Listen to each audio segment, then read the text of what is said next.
Hillary, a few minutes ago when you were describing the traits you found common among the women in your book, I thought, well, you just described yourself. A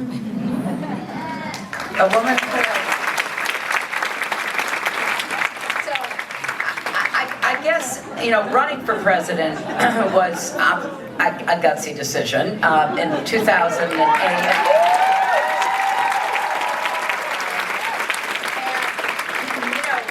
in 2016, there were more women, more American women in space than there were running for president. So there were two, just like the two that are up there now doing the spacewalk. And I have to confess, I was surprised by the level of sexism. And a lot of it, people literally could have passed a lie detector test. Do you think what you just said was sexist? No, of course not, because it's so deeply embedded in the categorizations that we use when we think about women in public spaces. And so people are often not even aware of their implicit bias. That's true for race and ethnicity and lots of other things as well. And then you just begin to see that so many of the attitudes that were expressed toward me are being expressed, toward women running for all kinds of offices. So there's a learning process here, and I hope that we're more willing to stand up against it, to speak out against it, to call people out about it. That's true in the media as well, because they have their own categories and their own implicit biases. So I guess it takes guts to do it and to keep going, but it should be a lesson that it shouldn't be this hard for women to be in the public arena. And that's what I mean, look at the our world champion soccer team. How, just for whatever combination of reasons in this country, our women are much better soccer players than our men. It's just a fact in terms of international competition, but they're still fighting for equal pay. They're still trying to be taken seriously, and they've brought home 3 World Cups. And it's hard to understand what the calculations are that, keep, patting them on the head, but basically holding them back or holding them down. And it's not just in athletics, and it's obviously something we see in many walks of life. So Hillary, you probably noticed there were some shocking hijinks during the last election.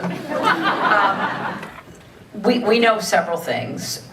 We know a lot of voters had their votes suppressed. I believe Stacey Abrams should have been the governor of Georgia.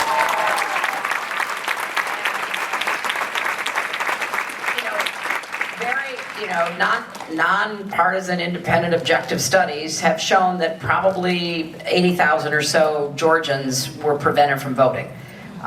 They showed up and didn't have the right ID, or their voter registration was never processed, and it was just blatant what was done there. And it was also done in other states as well. Wisconsin is a great example of where tens of thousands of people were not able to vote. So we know that happened, and we have to keep fighting it. Listen, we could talk for many hours, and I really wish we could talk more. But sadly, we are now down to just one last question that I'm sure that you guys aren't even going to answer. But I have to ask it, because it's many times in this panel, and it's also in my mind. Who do you support? About some of the people, the excitement. Really, one of the things I loved of watching the last debate is I just thought, okay, all of these people, or almost all of these people who were speaking, I would feel really excited to vote for them. And so, can we talk about that? Yeah. No. Look, all that matters is that we win. I hate to be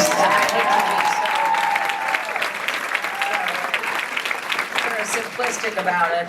We have to nominate the best,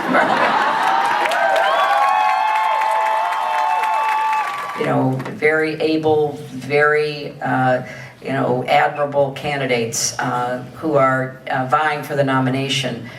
But at the end of the day, there are a lot of forecasters who are saying, look, if the economy stays in good shape and he's not impeached, or he's impeached but not convicted, it's going to be very, very hard because of all the advantages he will have on the stuff we were just talking about, like suppression and everything else. So I just want to see who can get the Electoral College, because it won't do us any good to win the popular vote again, which I think actually a number of our candidates could win the popular vote. But at the end of the day, as I know better than anybody, and as Al Gore knows, that is not the game. You've got to win the electoral vote. So